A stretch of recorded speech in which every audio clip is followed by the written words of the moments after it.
영광의 박수 올려드리겠습니다.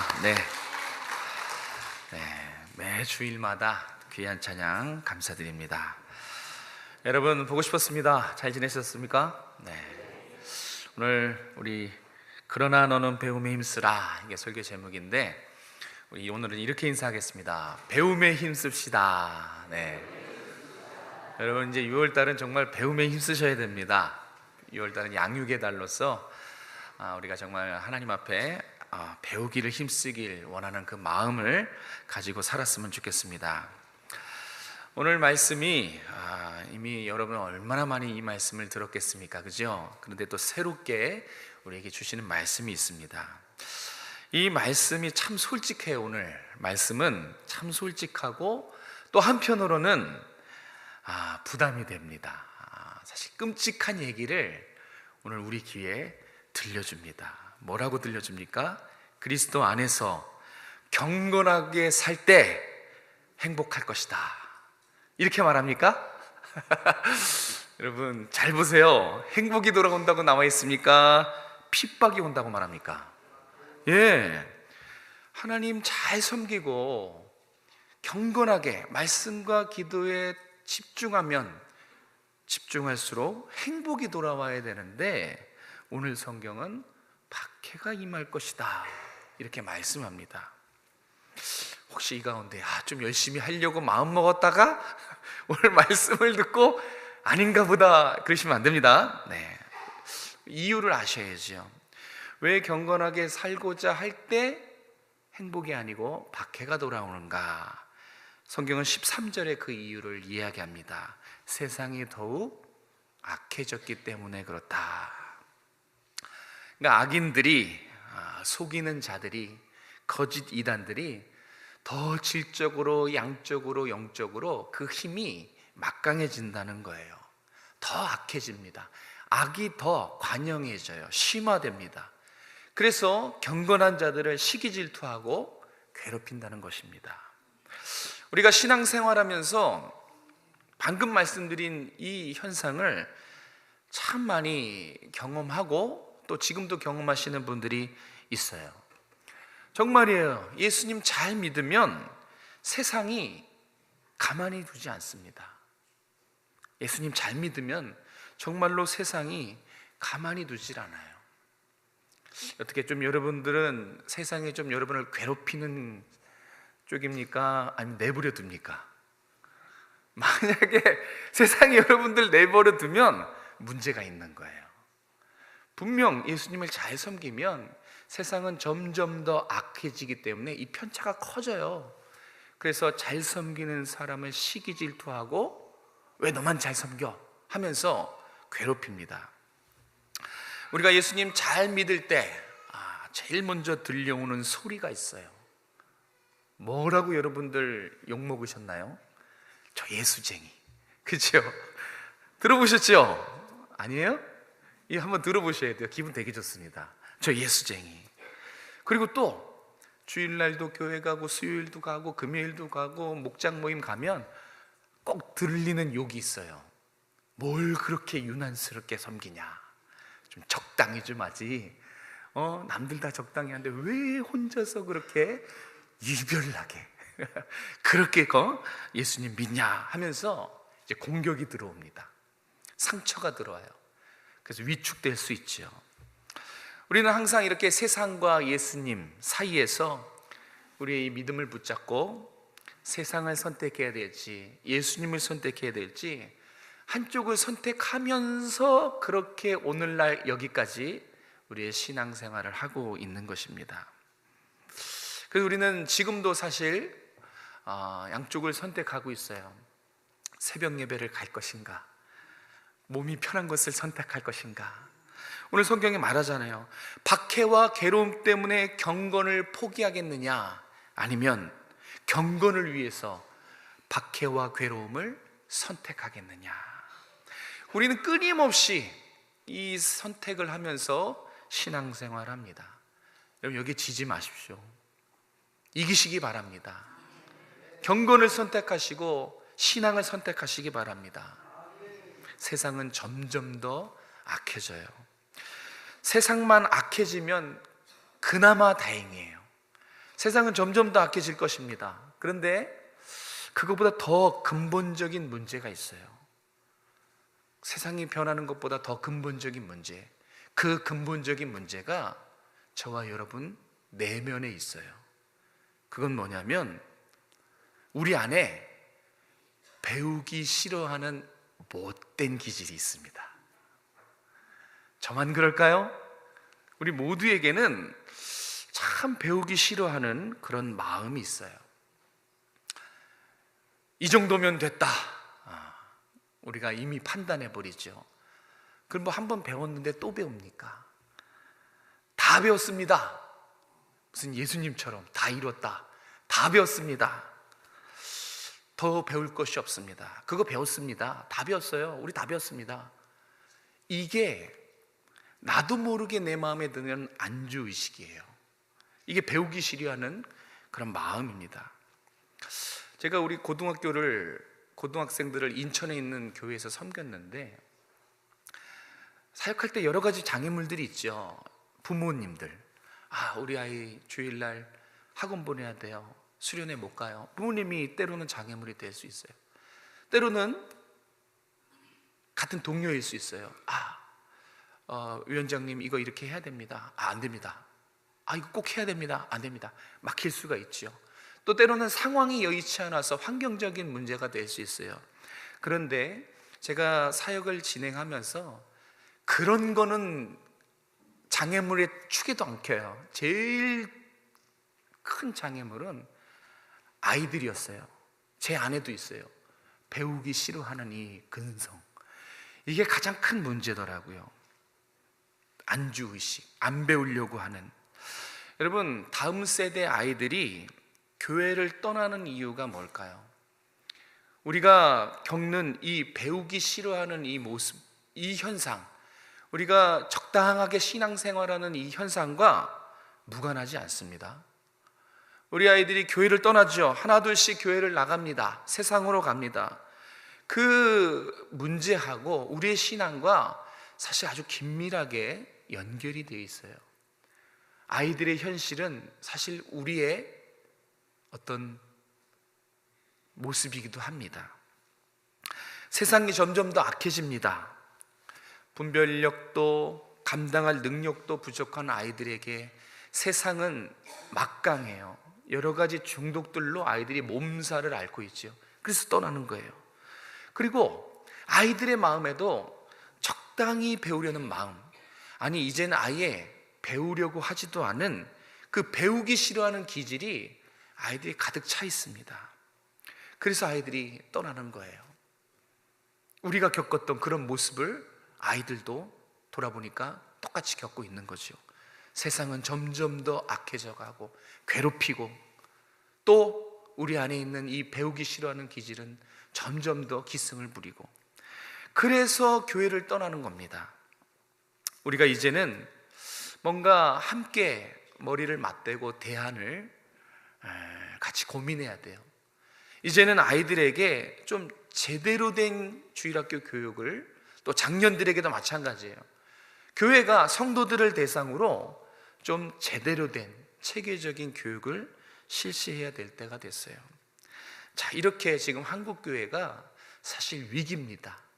평안한 것 같지만 조금씩 이 근본 지지 기반이 흔들리고 있어요. 사면이 초가지요. 자, 이런 상황에서 어떻게 할 것인가? 대안이 무엇인가? 사실 우리 부모들에게도 자녀들의 신앙교육 대안이 필요하잖아요. 그죠? 성경은 뭐라고 말씀합니까? 성경이 우리에게 가르쳐주는 대안 두 가지만 오늘 살펴보려고 합니다. 14절 말씀 같이 한번 읽어볼까요? 14절 정말 중요합니다. 가슴에 새기세요. 시작. 그러나 너는 배우고 확신한 일에 거하라. 너는 내가 누구에게서 배운 것을 알며. 아멘. 첫 번째 우리에게 주시는 말씀, 기억해야 될 말씀은, 여러분, 이제는 더 물러설 곳이 없어요. 이제는 저와 여러분이 배우고 확신한 일에 머물러야 됩니다. 성경은 우리에게 그러나 너는 배우고 확신한 일에 거하라 라고 말씀합니다. 우리에게 하는 말씀이에요. 상황이 점점 더 악해지니까 악한 자는 더 악해지고 속이는 자는 더 속이게 되고 이단들은 더 극성이고 점점 더 우리 안에 배우기 싫어하는 못된 근성이 자꾸 올라오니까, 그러나 그럼에도 불구하고 그래서 어떡하라는 얘기예요? 배우고 확신한 일에 거해야 된다. 여기 거하라는 말은 정확한 뜻은 머물러라예요. 머물러라. 아예 집을 짓고 살아라. 머물러라. 그런 뜻입니다. 세상이 더욱 타락해져 가고 핍박과 유혹이 심해질지라도 우리 속에 배우기를 싫어하는 이 기질이 계속 우리 속에서 자리 잡을지라도 어떻게 하라는 거예요? 배우고 굳게 믿은 진리 안에 머물러라는 거예요. 우리의 삶과 우리의 중심과 우리의 신앙을 더욱더 진리의 뿌리를 깊숙이 박으라는 얘기입니다. 왜요? 세상이 점점 더 악해져 가고 우리 안에 진리를 거부하고 배우기 싫어하는 기질이 자꾸 우리를 괴롭히기 때문에 우리가 배우고 굳게 믿은 진리 위에 아예 머물러서 아예 뿌리를 깊숙이 내려서 진리 위에 머물러야 된다. 이제는 진리 위에 머물러야 된다라고 말씀합니다. 한번 생각해 보십시오. 정말 세상이 심각해져 가요. 옛날에는 이유 없는 악행은 없었어요. 그죠? 정말 10년, 20년 전만으로 돌아가도 뭔가 문제가 있으면 원한이 있었어요. 그죠? 그리고 상처를 받았거나 화나게 했기 때문에 뭔가 악행이 이렇게 발생하고 그랬는데, 지금은 어떻습니까? 지금은 묻지마예요. 원한이 없어요. 아무 상관이 없어요. 이유도 없습니다. 그런데 악행을 저질러요. 너무 황당하죠? 언제 봤다고? 모르는 사이에요. 잘못한 것도 없어요. 이유도 없어요. 그런데 악행을 저지르고 그런 피해를 당합니다. 정말 범죄에 있어서 상식과 도를 넘어선 그런 세상에서 저와 여러분이 살고 있죠. 그렇지 않습니까?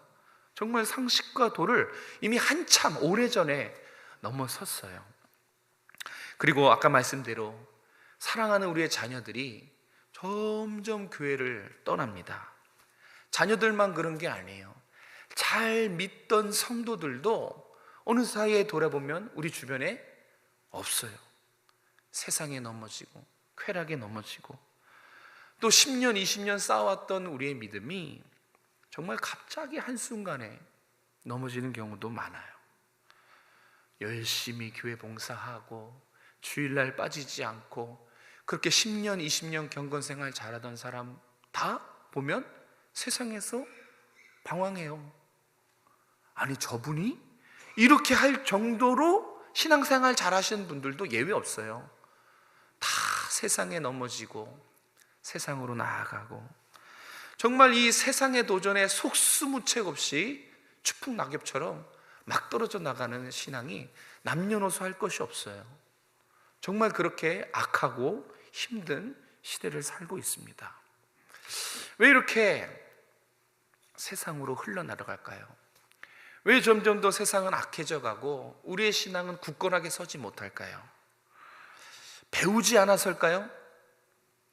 뭔가 문제가 있을 거야. 열심히 안 했겠지. 아니요. 열심히 배웠어요. 다 배웠어요. 우리가 오늘 설교 말씀 듣는 것도 그들 다 압니다. 여러분 신기하죠? 열심히 배우고 많이 배우고 알면 떠나지 말아야죠. 여전히 우리와 함께 예배드리고 봉사하고 신앙생활 잘하고 있어야 되잖아요. 근데 현실은 그런가요? 그렇지 않아요. 막 떠나고 있지 않습니까? 하나둘씩 나갑니다.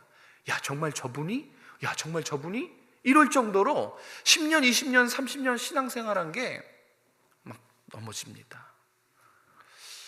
왜 이런 현상이 우리 주변에서 일어날까요? 여러분, 이유를 잘 기억하셔야 돼요.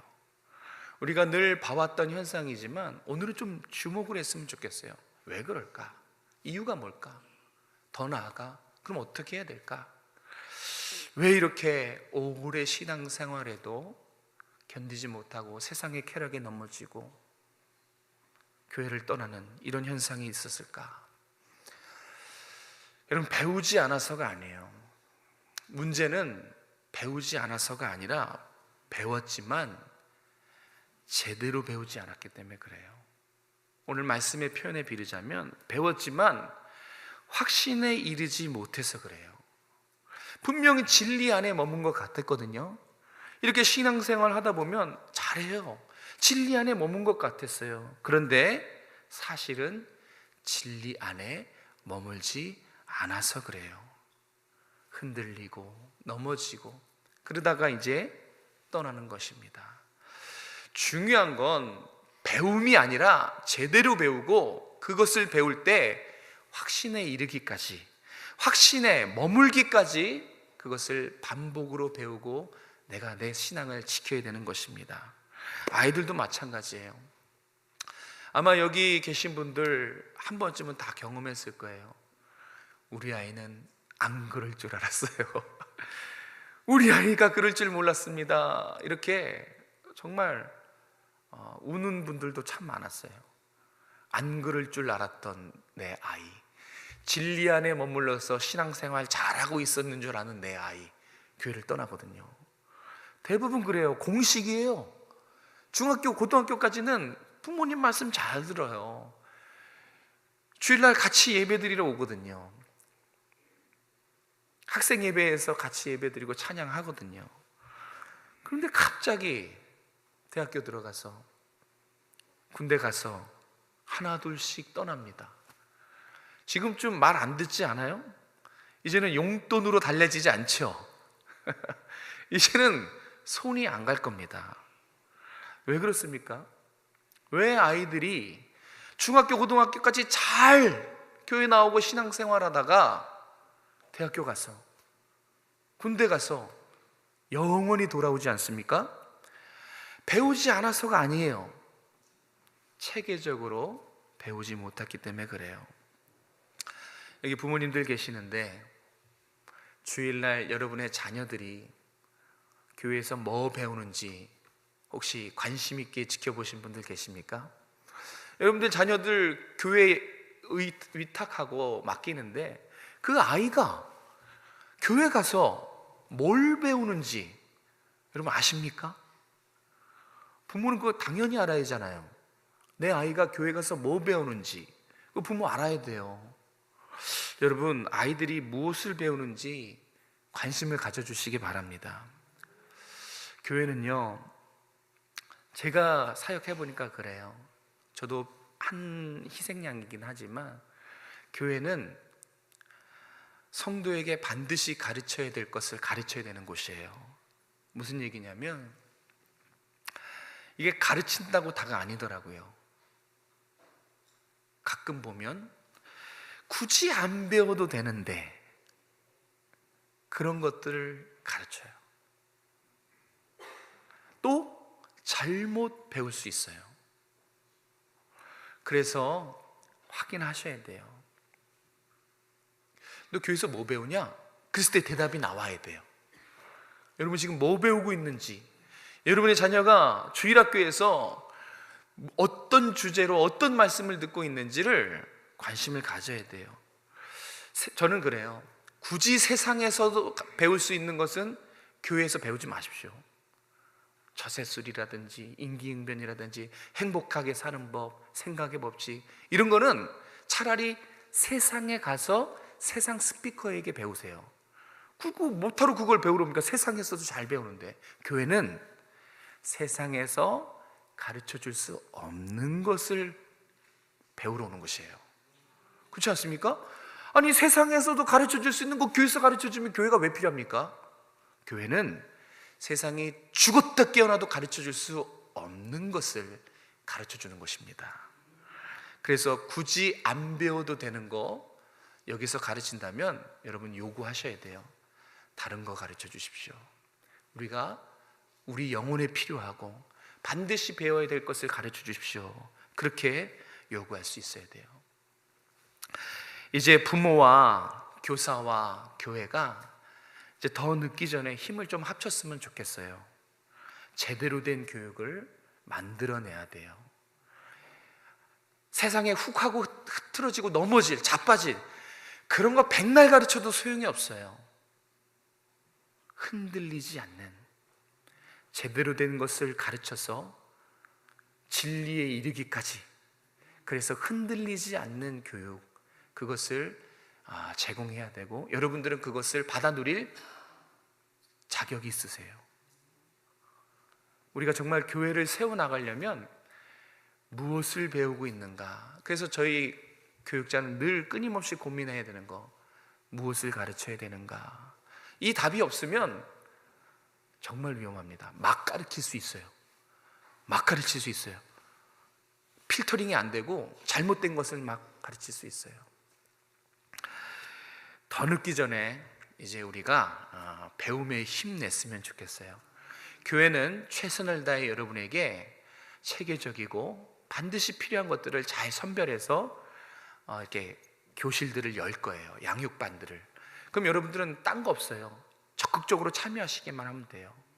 기도하고 잘 준비해서 우리 어떻게든지 우리 성도들에게는 흔들리는 교육이 아니라 진리, 확신에 이르는 교육, 이것을 교회가 제공할 겁니다. 여러분들은 열심만 가지시고 참여하시면 돼요. 그래서 정말 우리 교회 전교인 수준이 점점 이렇게 성장했으면 좋겠어요. 그럴 수 있도록 여러분들 배움에 힘내주시기 바랍니다. 15절부터 17절 말씀 같이 읽겠습니다. 시작.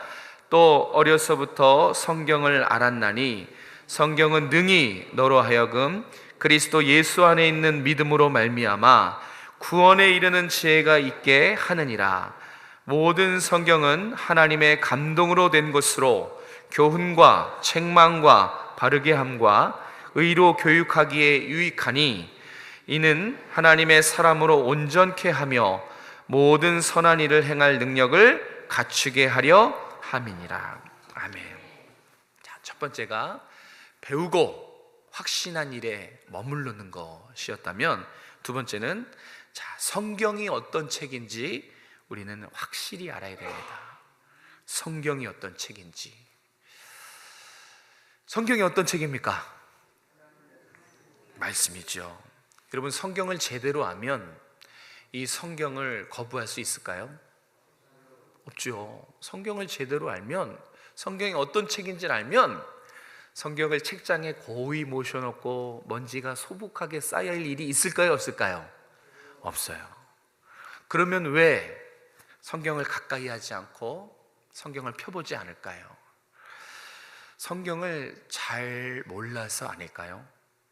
성경을 잘 모르기 때문에 사실 우리는 잘 안다고 생각하지만 성경이 어떤 책인지 잘 모르시기 때문에 어떠한 현상이 일어나는가 철학에 넘어가는 거예요. 세상이 이렇게 말하면 그런가 보다 하게 되는 거예요. 이단의 속삭임에도 흔들리는 거예요. 아닌 것 같은데 하면서 반박은 못하는, 또 과학이 이거다라고 증명 내리면 한 소리도 못하는, 이렇게 철학과 이단과 과학과 사상 이교 교리에 넘어가는 것은 여러분 성경이 어떤 책인지 몰라서예요. 우리가 성경을 잘 안다고 생각하지만 순간순간 까먹죠. 성경이 어떤 책인가. 잘 모르면 확신을 가질 수가 없어요. 그래서 흔들리는 거예요. 잘 모르기 때문에, 확신을 가질 수 없기 때문에, 그래서 넘어가는 것입니다. 많은 사람들이 그렇게 해서 이단에 넘어가고 세상으로 나아가고 그렇게 된 것이고, 혹시 지금 이 자리에도 사실 흔들리는 신앙인들이 있을 거예요. 그것은 체크해 봐야 돼요. 내가 정말 이 하나님 말씀을 어떤 말씀으로 대하고 있는가. 늘 들리는 이 말씀이 정말 내가 내 입술로 말하는 하나님의 말씀이요 라고 대하고 있는지, 그걸 한번 확인해 봐야 돼요. 정말 하나님의 말씀으로 대하고 있습니까? 그러면 순종할 수밖에 없어요. 이게 하나님의 말씀입니다 라고 말하는 것이 아니라 그렇게 인정하고 살아가면 죄 못 집니다. 근데 우리가 있기 때문에 그래요. 성경이 어떤 책인지 오늘 성경은 분명히 말씀합니다. 성경은 구원에 이르는 지혜가 담긴 책이다. 그러면 구원의 확신이 어디서 온다는 얘기예요? 말씀이에요. 성경입니다. 진리에 대한 확신, 천국, 이게 흔들리십니까? 그럼 뭘 펴봐야 돼요? 성경을. 구원에 대한 확신, 혹시 이 가운데 자신 없는 분 계십니까? 성경을 안 펴봐서 그래요. 영생, 하나님 나라, 살아계신 하나님, 이 진리가 흔들리지 않도록 붙잡아주는 게 뭐라고요? 성경, 하나님 말씀이에요.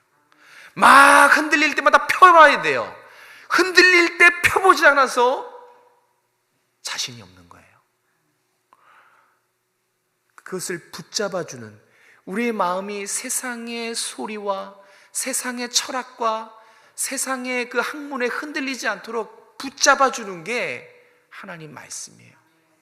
이걸 펴보지 않고 그냥 탁상용으로 펴보지 않고 그렇게 장식용으로 삼았기 때문에 시간이 오래 지나서 너 구원의 확신이 있냐? 그러면 없는 거예요. 하나님이 너와 함께 하신다는 소리를 아무리 들어도 실감할 수 없어요. 왜죠?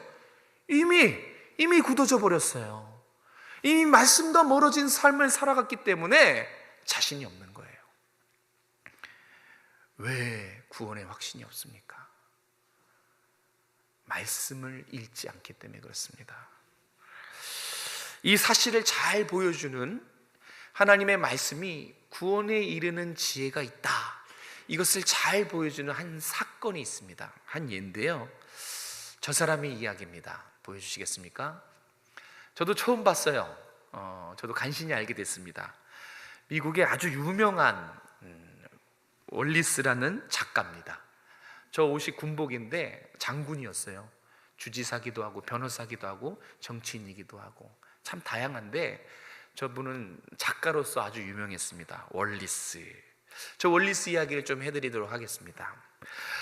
저 사람은 원래 기독교를 아주 싫어했습니다. 소설가인데 기독교를 아주 싫어했어요. 왜냐면 저 사람의 눈에 성경은 합리적이지 않거든요. 말도 안 되는 허무맹랑한 이야기를 교회에서 얘기하니까 아주 듣기 싫었어요. 그래서 소설가잖아요. 그래서 작정을 하고 내가 기독교를 비판하는 소설을 쓰겠다, 그렇게 작정을 한 거예요. 그래서 자기 비판한 소설을 널리, 유명세가 있으니까 한번 썼다 하면 사람들이 다 봐요. 그래서 이 기독교를 비판하는 소설을 써서 교회를 다 문 닫게 만들겠다, 저 사람의 각오였어요.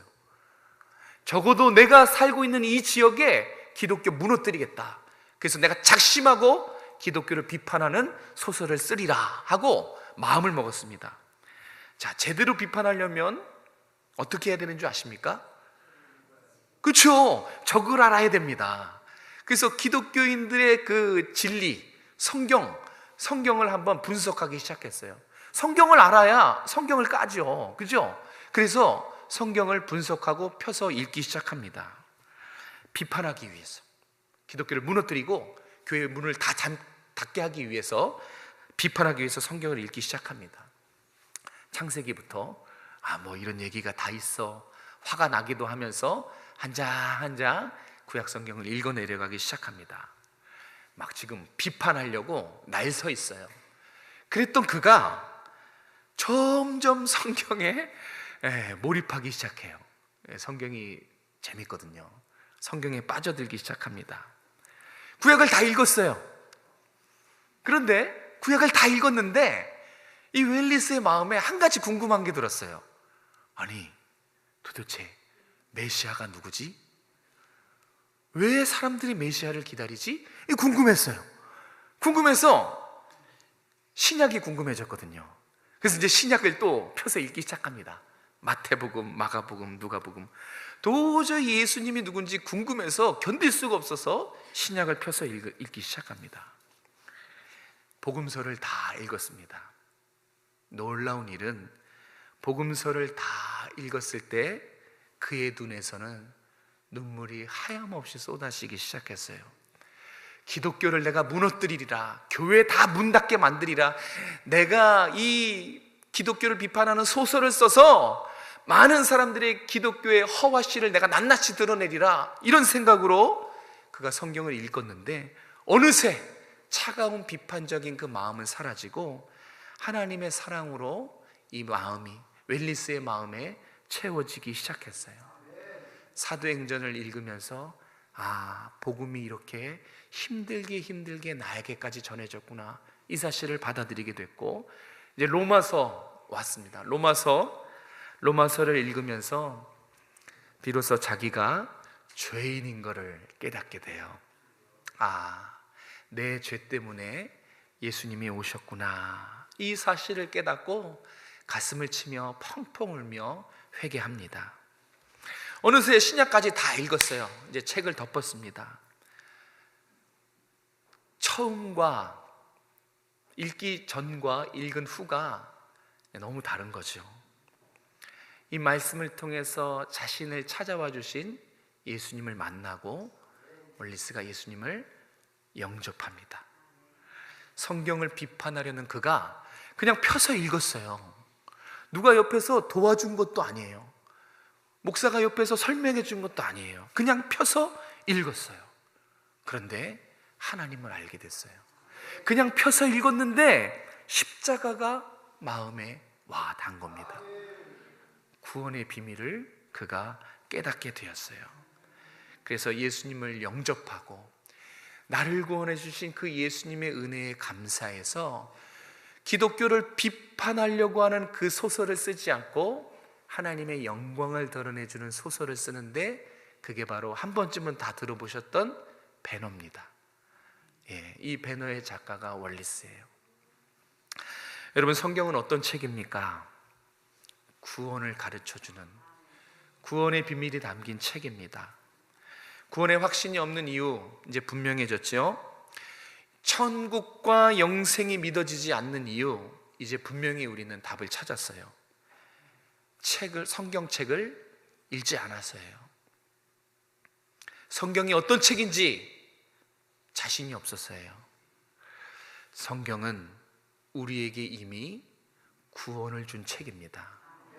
우리는 이 성경을 통해서 하나님을 알았고, 이 성경을 통해서 예수님 십자가를 영접하고, 예수님을 영접하고, 또 우리는 이 성경을 통해서 구원함을 얻은 존재지요.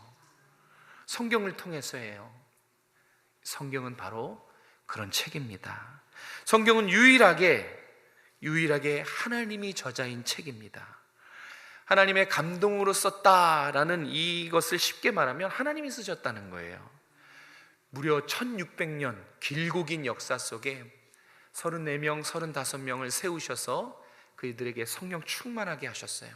왜냐하면 죄로부터 보호하셔야 됐기 때문에, 죄로부터 보호하시고 성령 충만하게 하셔서 하나님의 온전한 이 구원의 뜻을 성령의 지도를 받으면서 다 기록하게 만드셨습니다. 그래서 이 성령의 사람들을 통해서 하나님의 사랑과 그리스도의 구원의 이야기를 우리로 하여금 알게 하셨는데, 그게 바로 성경입니다. 얼마나 감사합니까? 이 성경을 하나님 우리에게 주셨어요. 우리는 이 성경을 펴서 읽고 이 속에 살아 역사하시는 하나님과 교제하면 되는 거예요. 그러면 그 속에서 하나님 우리에게 힘과 능력과 하나님을 의지하는 방법 다 주십니다. 이미 성경 안에는 우리의 살아가는 데 필요한 모든 것이 다 들어있어요. 저 악해져가는 세상에서 구원의 확신에 이르는 모든 방법이 이 성경에 다 들어있어요. 우리가 내일 어떻게 먹고 살아갈 것인가 하는 그 자세한 것도 이 성경에 다 들어있어요. 펴서 읽기만 하면 됩니다. 지금도 하나님은 성경을 펴서 읽는 사람들에게 하나님의 사랑을 나눠주세요. 구원의 비밀을 가르쳐 주십니다. 이게 교훈이에요. 교훈과 책망과 바르게 함과 의로 교육한다고 하셨는데, 알려주는 것, 하나님이 누구신지, 십자가가 무엇인지 알려주는 것, 이게 교훈입니다. 그리고 우리가 하나님의 백성답게 살지 못할 때 책망도 하세요. 왜 경건에 힘쓰지 않느냐? 왜 성경을 읽지 않느냐? 책망하십니다. 이것이 책망인 것이고, 책망만 하지 않고 바르게 한다, 이건 교정이에요. 가르쳐 줍니다. 이제는 그냥 배우지 말고 제대로 배워라. 이제는 자녀들에게 배운 것을 나눠줘야 된다. 이렇게 교정도 해주십니다. 그래서 성경은 가르치고 우리 안에 있는 것들을 깎고 다듬고 채우셔서 결국은 하나님이 원하시는 모습으로 가꾸어 가십니다. 그것을 17절에 온전한 모습, 선을 행할 능력을 갖춘 모습, 그렇게 표현하고 있어요. 왜 하나님 우리를 온전한 모습으로 갖고 가실까요? 왜 깎으시고 다듬으시고 또 능력을 주셔서 선을 행할 능력을 갖춰가게 만들어 가실까요? 그것은 세상이 악해져 가기 때문에 그래요. 우리가 더 이상 세상의 핍박에 흔들리지 않게 하시려고, 더 악해져가는 세상에 미혹받지 않게 하시려고, 그래서 우리를 강하게 만드시는 것입니다. 우리는 우리 스스로 이 악해져가는 세상을 멈출 수가 없어요. 세상으로 나아간 영혼들을 돌이키게 할 능력이 우리에게는 없어요. 극복할 수도 없지요. 어떻게 우리가 이 거대한 세상을 막을 수 있겠습니까? 못 막아요. 늘 넘어지기 마련이지요. 그래서 우리를 하나님 사람답게 강한 믿음의 사람으로 만드시기 위해서 성경을 주셨어요. 이 하나님의 마음과 의도를 아시고 이제는 성경을 가까이 하시기 바랍니다. 성경을 가까이 하면 할수록 여러분, 세상은 여러분들을 감당하지 못할 것입니다. 여러분, 성경을 가까이 하고 사모하면 할수록 세상을 넉넉히 이기는 삶을 살아갈 것입니다. 박해가 오겠지만 그 속에서도 감사할 수 있게 돼요. 예전보다 더 정말 근사한 사람이 되는 거예요. 능력의 삶, 승리의 삶, 이것을 하기 위해서 우리 이제 뭐만 하면 됩니까? 뭐만 하면 되죠? 성경을 펴서 읽기만 하면 돼요. 규칙적으로 한번 해보십시오. 다 배웠다고 다 아는데요, 그리고 성경을 덮지 마시고 또 펴서 읽으십시오. 여러분, 성경은 평생 배워야 될 책이에요. 또 펴서 읽고 또 펴서 배우셔서 매일 하루에 3장씩 읽으시기 바랍니다. 그래야 경건이 유지가 돼요. 예수님 믿었다고 다가 아니라 1년에 1독을 해야 한 살씩 먹는 거예요. 영적인 나이는 성경을 1독해야지 한 장씩 먹는 거예요. 가만히 있으면 도태되게 되어 있습니다. 그리고 또 하나 제가 여러분에게 부탁드리고 싶은 것은, 이제 오늘 이렇게 말씀을 듣고 말씀을 받으면 집에 가서 자녀들과 대화하세요. 많은 얘기들 하시겠지만 왜 성경을 주제로 대화를 안 하십니까? 가장 좋은 방법이에요. 자녀들의 신앙을 가르칠 수 있는 가장 좋은 방법은 그날 받은 말씀을 집에 가서 자녀들과 나누는 거예요. 이거를 하셨으면 좋겠어요. 아니, 하셔야 돼요. 예전에 하셨는데 아마 많은 집들이 이거 지금 안 할걸요? 스탑 상태에 있을걸요? 자녀들에게 받은 말씀을 같이 나누셨으면 좋겠어요. 여러분, 가정에서 부모는 교사입니다. 가정에서 부모는 목사예요. 우리 자녀에게 가장 중요하고 유의미한 존재가 목사가 아니에요. 부모예요. 부모가 가정에서 이제 자녀들과, 특별히 6월 한 달만이라도, 6월은 양육의 달입니다. 배워야 되는 날이기 때문에 이 6월 한 달만이라도 자녀들과 함께 예배드리고 받은 말씀을 나누고 큐티를 같이 하고 여기에 좀 집중해서 힘쓰셨으면 좋겠어요. 그러면 정말 여러분의 신앙에 성장이 있을 것입니다. 이제 조금씩 여러분의 자녀들이 이제 신앙의 궤도에 돌아오게 될 것입니다. 안 해서 그래요. 자, 펴서 읽지 않아서 그렇고 받은 말씀을 가서 나누지 않아서 그래요. 간단해요. 펴서 읽고 가서 나누고 교회에서, 직장에서, 가정에서 그렇게 나눈다면 그게 다 내 육신에, 내 영혼에 살이 되고 피가 되는 그런 양약이 될 것입니다. 이제 정말 6월 한 달만이라도 좀 우리 배움에 힘내는 우리 모두가 됐으면 좋겠습니다. 우리 다시 한번 권면했으면 좋겠어요. 옆에 분에게 배움에 힘씁시다, 이렇게 받은 말씀을 가지고 그렇게 한번 배움에 힘내시는 여러분 되시길 바랍니다. 기도하겠습니다. 하나님, 오늘도 우리에게 귀한 말씀 주셔서 감사합니다. 우리의 신비에 잘 박힌 모처럼 새겨주셔서 늘 곱씹어보고 묵상할 수 있도록 도와주시옵소서. 시대가 악해질수록, 시대가 악해지는 것을 보면서 우리는 더 믿음에 또 확신에 이르는 진리 안에 머무는 우리의 신앙이 될 수 있도록 도와주시고, 하나님을 알아가는 것에, 십자가를 알아가는 것에 더 힘을 내고 배울 수 있도록 은혜 베풀어 주시옵소서. 하나님 말씀, 이 말씀을 사모하게 도와주시고 가까이 하게 도와주시고, 이 말씀을 통해서 말씀하시는 하나님을 경험하는 우리 모든 성도들 될 수 있도록 축복하여 주시옵소서. 예수님의 이름으로 기도드립니다. 아멘.